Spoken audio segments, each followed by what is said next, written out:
அரசியலில் ஒரு மிகப்பெரிய அத்தியாயம் உருவாகிக்குன்னே சொல்லலாங்க. அந்த அளவுக்கு சூப்பரான விஷயம்லாம் நடந்துகிட்ருக்கு தமிழ்நாட்டு அரசியலில். கிட்டத்தட்ட தாழ்த்தப்பட்ட மக்கள் கிட்டத்தட்ட 7 பேருக்கு மேலே இன்றைக்கி அமைச்சராக பதவியேற்றிருக்காங்க.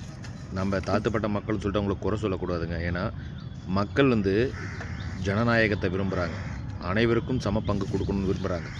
அதேமாரி இந்த அரசியலமைப்பு சட்டத்தில் தாழ்த்தப்பட்ட மக்களுக்கு நிறைய இடஒதுக்கீடுலாம் கொடுக்குறாங்கல்ல, அதை எல்லாமே ஈக்குவலாக மாற்றிடுங்க.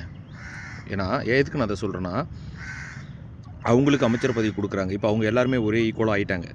ஓகேங்களா? இப்போ தாழ்த்தப்பட்ட மக்களுக்கு மட்டும் அந்த அளவுக்கு பதவியெல்லாம் கொடுத்து வச்சுருக்கார் தளபதி விஜய். அதே சமயம் இருக்கிற சட்டங்கள் அவங்களுக்கு மட்டும் சலுகைகள் நிறையா கொடுக்குறாங்களா, அந்த சலுகையெல்லாம் குறைச்சிட்டு எல்லாருக்குமே ஈக்குவலான சலுகை கொடுத்தீங்கன்னா ரொம்ப சந்தோஷமாக இருக்கும்.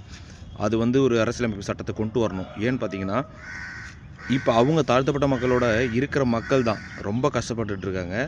ஒரு வேளை சாப்பாட்டுக்கே கஷ்டப்பட்டுருக்காங்க நிறைய மக்கள்.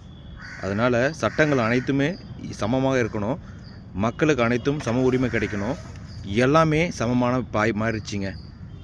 அமைச்சரவையில் மிக சிறந்த அமைச்சரவை கொடுத்துருக்காரு தளபதி விஜய். எல்லாருக்குமே சமமான பதவிகள் கொடுத்துருக்காரு. அதே சமயம் எல்லாத்தையுமே சமமாக்கிட்டிங்கன்னா ரொம்ப சந்தோஷமாக இருக்கும். மக்களுக்கு அனைத்துமே தரமாகவும் உயர்தரமாகவும் கிடைக்கும் நாங்கள் நம்புகிறோம். தமிழ்நாட்டு அரசியலை பொறுத்த வரைக்கும் இதெல்லாம் நான் பேசிகிட்டு இருக்கேன்னா, தமிழ்நாட்டு அரசியலை உத்து கவனிச்சிட்ருக்கேன் நான். இதே சமயம் தளபதி விஜய்க்கு ஆதரவாக நிறைய விஷயங்களை பேசியிருக்கேன். அவர் நம்பி என் கூட பயணித்தவங்க நிறைய பேர் இருக்காங்க. அவங்களுக்கு எல்லாருக்குமே ஒரு நன்றி. இன்றைக்கி இந்த அரசியலமைப்பு ஒரு மிகப்பெரிய மாற்றத்தை உருவாக்கி போயிட்டுருக்கு. இதே சமயம் தளபதி விஜய் சொன்ன மாதிரியே எல்லாத்தையுமே எல்லாருக்கும் சரிசமமாக கொடுத்தா ரொம்ப நல்லாயிருக்கும். அதை கொஞ்சம் யோசிங்க. மக்கள் அனைவருமே கஷ்டப்பட்டுட்ருக்காங்க. சரிசமமாக கொடுங்க. நன்றி.